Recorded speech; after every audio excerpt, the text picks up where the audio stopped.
Halo teman-teman, sebelum menonton video ini, jangan lupa ya untuk like, comment, and subscribe. Terima kasih.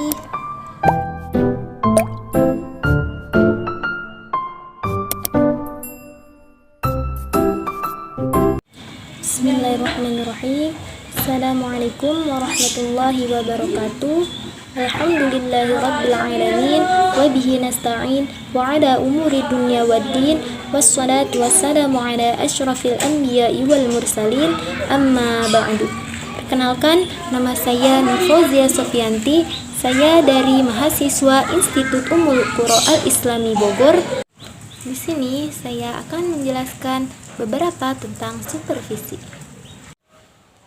Materi pertama yaitu fungsi dan jenis supervisi. Kata supervisi berasal dari bahasa Inggris yaitu supervision, yang berarti pengawasan atau kepengawasan. Orang yang melaksanakan pekerjaan supervisi disebut supervisor.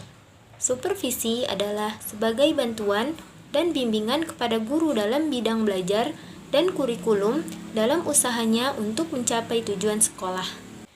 Fungsi-fungsi supervisi ada 5, yaitu yang pertama, mengkoordinasi semua usaha sekolah, yang kedua, melengkapi kepemimpinan sekolah, yang ketiga, memperluas pengalaman guru, yang keempat, menganalisis situasi belajar mengajar, dan yang kelima, memberikan pengetahuan dan keterampilan kepada setiap anggota staf supervisi.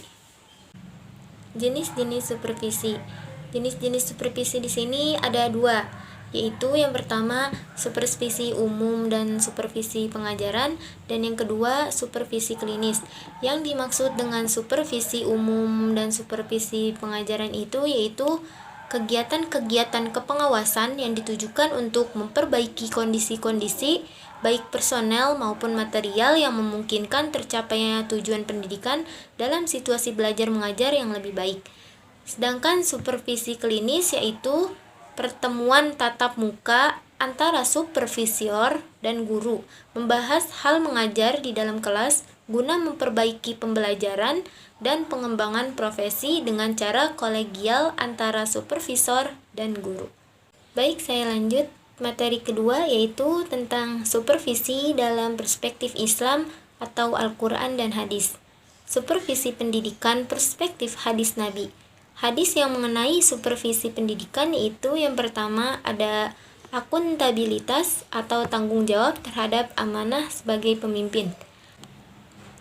Hal ini sesuai dengan hadis Nabi yaitu ala kullukum ra'in wa kullukum mas'ulun an ra'iyatih fal amirul ladzi 'alan nasi ra'in 'alaihim wa huwa mas'ulun 'anhum war rajulu ra'in 'ala ahli baitihi wa huwa mas'ulun 'anhum wal mar'atu ra'iyatun 'ala baiti ba'liha wa waladihi wa hiya mas'ulatun 'anhum wal 'abdu ra'in 'ala mali sayyidihi wa huwa mas'ulun 'anhu fakullukum ra'in wa kullukum mas'ulun 'an ra'iyatih.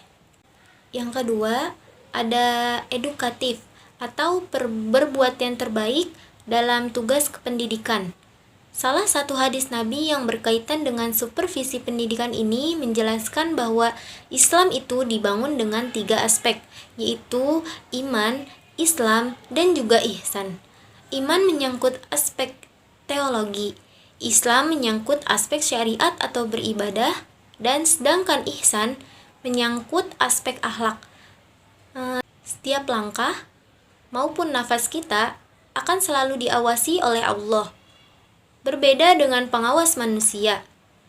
Mungkin ada segelintir pengawas yang tidak memenuhi prosedur. Oleh karena itu, kepala sekolah sebagai supervisor harus selalu memberikan motivasi, pengarahan kepada guru, dan guru sebagai pendidik harus memberikan pengajaran serta keteladanan yang baik terhadap peserta didiknya. Dan yang ketiga, ada korektif atau introspeksi diri, atau yang dengan sebutan kontrol atau evaluasi diri.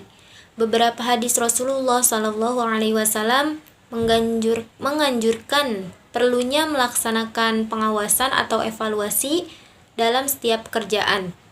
Ajaran Islam sangat memperhatikan adanya bentuk pengawasan terhadap diri terlebih dahulu sebelum melakukan pengawasan terhadap orang lain.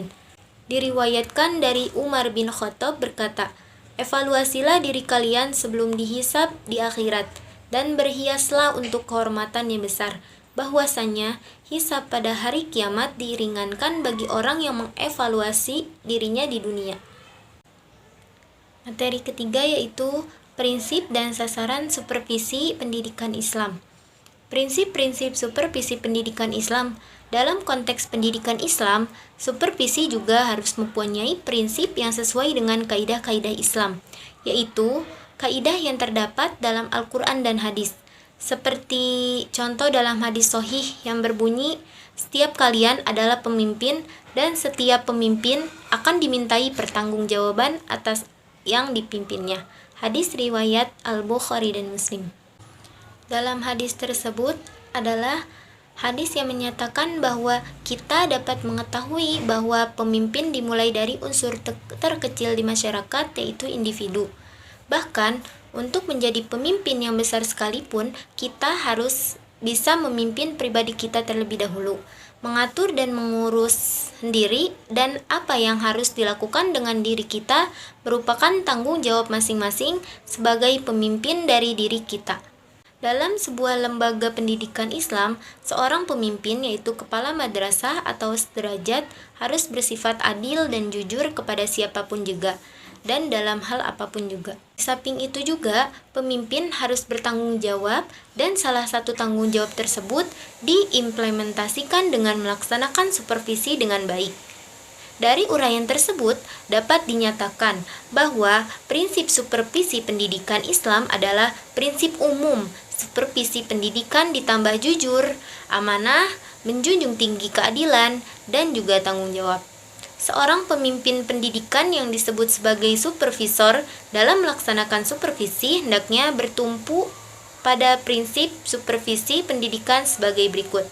Yang pertama, prinsip ilmiah. Kegiatan supervisi ini dilakukan secara sistematis, berencana, dan kontinu. Yang kedua, prinsip demokratis. Prinsip yang menjunjung tinggi asas musyawarah dengan penuh rasa kekeluargaan yang kuat. Yang ketiga, prinsip kerjasama. Mengembangkan usaha bersama, memberi support kepada sesama sehingga merasa tumbuh bersama. Hal ini sebagaimana ditegaskan dalam Quran Surah Al-Ma'idah ayat 2 yang berbunyi, A'udzubillahi minasyaitonirrajim, Bismillahirrahmanirrahim.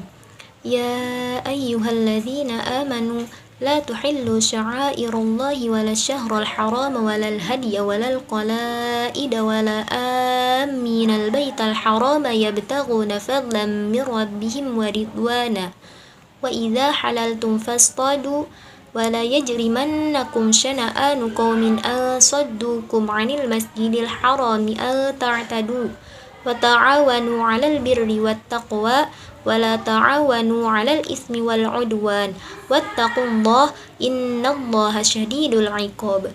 Al-ayah. Shadaqallahul azim. Yang keempat, prinsip konstruktif dan kreatif.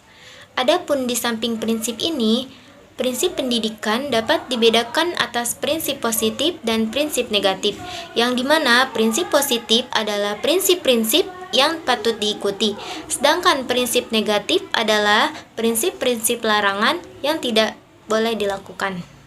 Sasaran supervisi pendidikan. Sasaran supervisi pendidikan Islam adalah sebagai berikut. Yang pertama, supervisi terhadap kegiatan yang bersifat edukatif, yaitu meliputi kurikulum, proses belajar mengajar, dan evaluasi atau penilaian.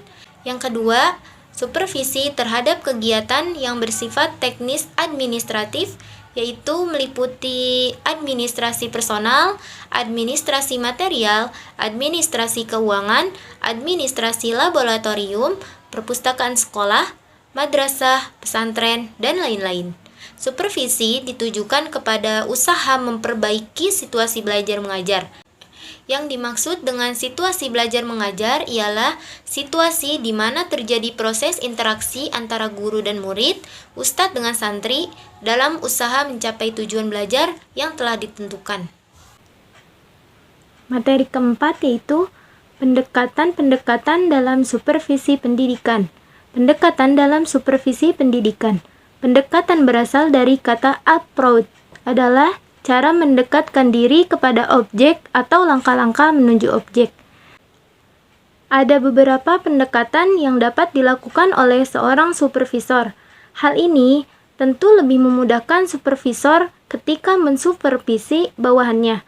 Supervisor dapat memilih pendekatan yang akan digunakan sesuai dengan kondisi lembaga yang bersangkutan, karena setiap pendekatan dalam supervisi pendidikan memiliki karakteristik yang berbeda-beda. Berikut ini beberapa pendekatan supervisi di antaranya, yaitu yang pertama, pendekatan direktif atau langsung. Adapun langkah-langkah pendekatan direktif ini yaitu menjelaskan, menyajikan, mengarahkan, memberi contoh, menetapkan tolak ukur, dan juga menguatkan. Yang kedua yaitu pendekatan non-direktif atau tidak langsung. Pendekatan ini juga supervisor tidak secara langsung menunjukkan permasalahan, tapi terlebih dahulu mendengarkan secara aktif apa yang dikemukakan oleh guru. Dan yang terakhir yaitu pendekatan kolaboratif. Pendekatan kolaboratif ini yaitu cara pendekatan yang memadukan pendekatan direktif dengan non-direktif. Pada pendekatan ini, supervisor dan guru bersepakat untuk menentukan struktur, proses dan kriteria dalam melaksanakan proses percakapan terhadap masalah yang dihadapi. Pendekatan ini menggunakan komunikasi dua arah.